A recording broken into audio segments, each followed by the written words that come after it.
తిరుమల లడ్డూపై ఆరోపణలు చేసి చంద్రబాబు ఇరుక్కుపోయారని మాజీ మంత్రి అంబటి రాంబాబు అన్నారు.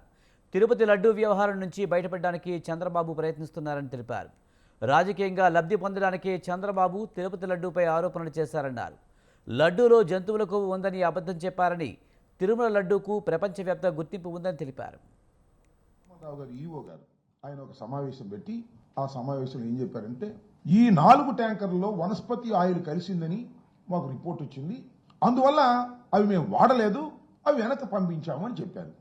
ఇదిలా ఉంటే నారా చంద్రబాబు నాయుడు గారు రాజకీయ లబ్ధి పొందాలనేటువంటి దురుద్దేశంతో శ్రీ శ్రీ శ్రీ శ్రీ వెంకటేశ్వర స్వామిని, పవిత్రమైనటువంటి దేవాలయాన్ని, భక్తుల్ని ఉపయోగించుకొని జగన్మోహన్ రెడ్డి గారి ప్రభుత్వం మీద, వైఎస్ఆర్ కాంగ్రెస్ పార్టీ మీద బురద జల్లాలనేటువంటి ఉద్దేశంతో రాజకీయ లబ్ధి పొందాలని భగవంతుడిని అడ్డం పెట్టుకుని ఈ కూటమి సమావేశం జరిగింది. ఎమ్మెల్యేలందరూ దానిలో ఒక అపవిత్రమైన మాట, పచ్చి అబద్ధపు మాట, దురుద్దేశంతో కూడుకున్న మాట, జగన్మోహన్ రెడ్డి గారి మీద కక్షతో, ప్రభుత్వం మీద కక్షతో, దైవాన్ని అడ్డం పెట్టుకుని వాడాలనే దురుద్దేశంతో ఒక మాట మాట్లాడాడు.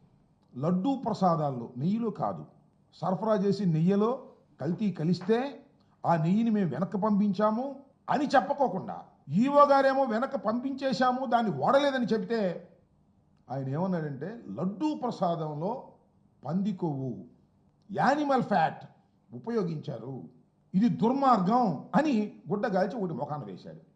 ఒక అబద్ధ ప్రచారం.